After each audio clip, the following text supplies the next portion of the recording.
Hello students, before starting our today's topic, let us have a quick recap of what we studied in the previous class and what we are going to learn in today's class in this following chart. From the ovary, follicular growth occurs due to FSH and ovum is formed in Graafian follicle which is released through ovulation by estrogen presence, that is through LH surge. Once the ovulation occurs, the ruptured follicle starts producing progesterone and it is called as corpus luteum.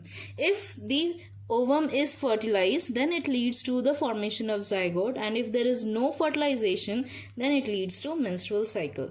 The zygote starts cell division and differentiation and forms embryo at the 32 to 64 cell stage, that is called as blastocyst, and gets implanted in endometrium. Here we call the process as conception or pregnancy. After implantation, placenta and umbilical cords are formed and the following hormones are released: HCG, HPL, estrogen and progesterone, and the fetal growth starts there, and this period is called as gestation. The fetus will be growing here for about 40 weeks and this period is called as gestation period. Once the fetus is fully grown, fully developed, it is ready to be expelled out of the mother's uterus, and this is through fetal ejection reflex. And this process is called as parturition, where the expulsion of fetus occurs, and lactation is followed after parturition, that is breastfeeding of the newborn baby. And the initial days, the milk which is produced in the initial days of lactation is called as colostrum. So we have covered up to implantation. We are going to learn the later phases of pregnancy in today's class. So this is stepwise development of the fertilization and implantation process, which you have already seen in the animation video in the previous class. Ovum is fertilized by the sperm and the sperm is capacitated by the following mechanisms which we had already discussed. The zygote is formed. The zygote undergoes cleavages and they form the successive stage of embryo. Morula is the 16-celled stage and blastocyst is the 32 to 64 cell stage. At this stage, embryo has two distinct layers: trophoblast, the outer one, and inner cell mass, the inner one. At this stage, it implants to the endometrial layer. It gets embedded inside the endometrial layer. These stages are numbered over here. They are labeled over here in the uterus where all these things are occurring. First is ovulation, that is ovum is released and is taken up by the fimbriae to the isthmic junction. Okay, fertilization occurs where the sperm meets the ovum and fuses at ampullary isthmic junction, and the zygote is formed which undergoes cleavage and forms 2, 4, 8, 16, 32 celled conditions, and each cells are called as blastomere. 8 to 16 cell stage is called as morula and it is formed due to the cleavage. Blastocyst, that is the 32 to 64 cell stage, and the outer layer is called as trophoblast and inner layer is inner cell mass. The outer layer, trophoblast, attaches to the endometrium while inner cell mass forms the embryo. And this is the way implantation occurs, and inner cell mass will be forming the embryonic germ layers, that is ectoderm, mesoderm, endoderm. The cells present, certain cells present in this inner cell mass are called as stem cells. They have the potency, they have the capacity of forming the tissues and organs of the human body. Implantation occurs, that is trophoblast attaches to the endometrium and gets implanted, and the tissues start growing over here with mother's uterus and the embryo. At this stage where implantation is successfully done, it is called as pregnancy. Before that, even if the egg is fertilized but it is not able to be implanted, so it is not pregnancy. Now we will learn how the embryonic development takes place. Trophoblast, it differentiates into inner layer and outer layer. Outer layer is called as chorion, which will be forming chorionic villi. You can see over here, which will be attaching to the endometrium. It will be projecting inside the endometrium and will be starting growing into chorionic villi. And the uterine tissue get connected and form a structural and functional unit between the developing embryo and maternal body called as placenta. So here they form the placenta, where the embryonic body is attached to the mother's body. What is the function of placenta? It provides nutrients and oxygen to the developing embryo. It removes the carbon dioxide and waste materials from the embryo, and it acts as an endocrine tissue and produces human chorionic gonadotrophin. This is the first pregnancy hormone. Human placental lactogen, estrogens and progesterone for maintaining the pregnancy. See the diagram over here. This is the uterine cavity. Inside this you can see the villi, which are now attached to placental villi. Right, they will be forming placenta. From the placenta will be developing the umbilical cord, which is connected to the growing embryo, and near to that is the sac. This is formed from the inner layer of trophoblast, and it is forming the amniotic sac, inside which the amniotic fluid is filled, and it is providing the nutrient medium, the survival medium to the embryo. And at the end of the uterus, the cervix is plugged off. It is closed by a thick mucus discharge, and this way the embryonic development occurs. Relaxin is secreted by ovary during later phase of pregnancy. Estrogen, progestogen, prolactin, cortisol, thyroxine, etc. are in increased amount. They are produced in increased amount, and this is required for fetal growth and the metabolic changes, which are very much essential for pregnancy. Umbilical cord connects the placenta with embryo for transport of substances. As the exchange of the nutrients, oxygen, everything will be taking place between mother's tissue with the embryo through this umbilical cord, where the mother's blood comes with the nutrients to the embryo. The inner cell mass develops into 3 layers.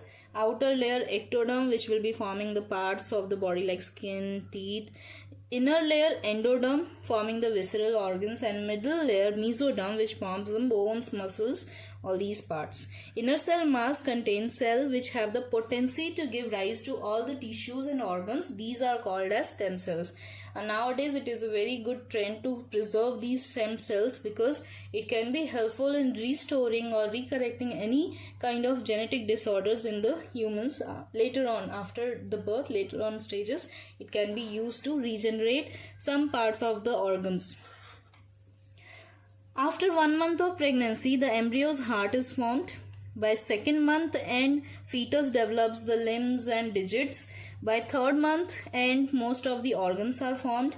During 5th month, appearance of hair on head and fetal movement can be observed. After 6th month, eyelids separate and eyelashes start developing. By the end of 9 months of pregnancy, the fetus is completely developed, and this time it is called as full-term fetus and is ready for delivery. Now, the average duration of human pregnancy is about 9 months. That is up to 40 weeks, which is called as gestation period. At the end of this gestation period, fully grown fetus is expelled out by vigorous contraction of uterus. The middle layer of uterus, that is myometrium, will be carrying out this function, and this process is called as parturition. Okay, so now we will discuss about parturition. Parturition means childbirth. The act of expelling the full-term fetus from the mother's uterus at the end of gestation period by contractions of uterus is called as parturition. It is induced by a complex neuroendocrine mechanism, where the neural and endocrine system are working for induction of this process. When the fully developed fetus is ready to be expelled out, along with the placenta, it sends signals. The signals result in mild contraction of the uterine muscles, which are called as fetal ejection reflex. They are creating a reflex. How? Oxytocin induces strong uterine muscle contractions, which in turn stimulates further secretion of oxytocins. So there will be strong muscle contraction which will be resulting in secretion of more oxytocin, and the more oxytocin will be produced, there will be more stronger contractions taking place, and this way it will lead to the expulsion of baby out of the uterus through birth canal. Now the different stages of parturition are: first, dilation of cervix occur. It is very important part. The cervix has to open up, and for that the amniotic sac which was containing amniotic fluid will now be releasing the fluids and the sac is burst open. This pressure of amniotic fluid will lead to the cervix being dilated, being opened up. Then the baby's head starts auto-rotating internally, then when it comes out externally it starts rotating, and when it rotates, through the rotation it is pushing downwards towards the cervix, it is moving downwards, and then emergence of head of baby takes place, and this way expulsion of the baby occurs, and within 20 minutes of the baby coming out there will be placenta and umbilical cord also coming out with it. So let us discuss this once again in this flowchart. The full-term fetus and placenta send signal to hypothalamus for release of oxytocin. It is produced and secreted by pituitary gland. Mild uterine contractions occur, which are called as fetal ejection reflex, and this reflex leads to more contractions which stimulate oxytocin secretion. This is called as stimulatory reflex of contractions and oxytocin, which results in severe and strong contractions, and this leads to opening up of the cervix due to the bursting of the amniotic sac, and the fluid comes down and it is creating pressure on the cervix, and this way the cervix is dilated or opened up, and the emergence of baby head occurs from the birth canal, that is the cervical canal, which is now called as birth canal, and expulsion of baby followed by umbilical cord occurs. The last process in the pregnancy is after the expulsion of baby, that is the feeding of the baby, which is called as lactation. Lactation is done by mammary ducts, mammary glands. We will learn mammary glands now. The structure of mammary glands is this, where it is divided into two layers. One is glandular tissue layer, which is in the central part, and the fatty tissue layer, which is at the peripheral part. Can you see this? These are the adipose tissues, and in the center of these adipose tissue layer lies the glandular tissue.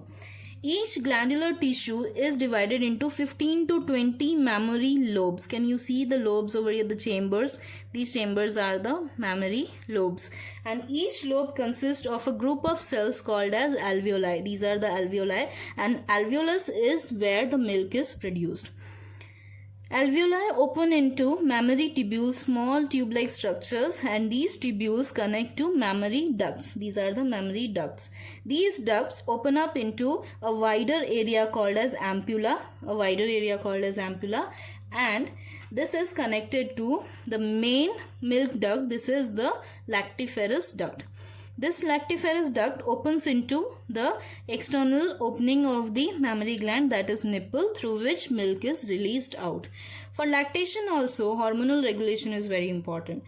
Feeding of the newborn baby has to be taken place in lactation, for which two hormones are required. The milk production in alveoli is regulated by prolactin, released from pituitary gland. Milk ejection is stimulated by oxytocin and intensive suckling after the birth of the baby, but oxytocin will be releasing before the parturition also. The milk that comes out of the mammary glands during initial days of lactation is called as colostrum. This is again very important part. A repeat question is there in board exam for this, colostrum. So why the doctors advise the mothers to feed the newborn baby, to have the breastfeeding for newborn baby, because it contains several antibodies, that is IgA. We will be learning about the different types of antibodies in lesson number 8.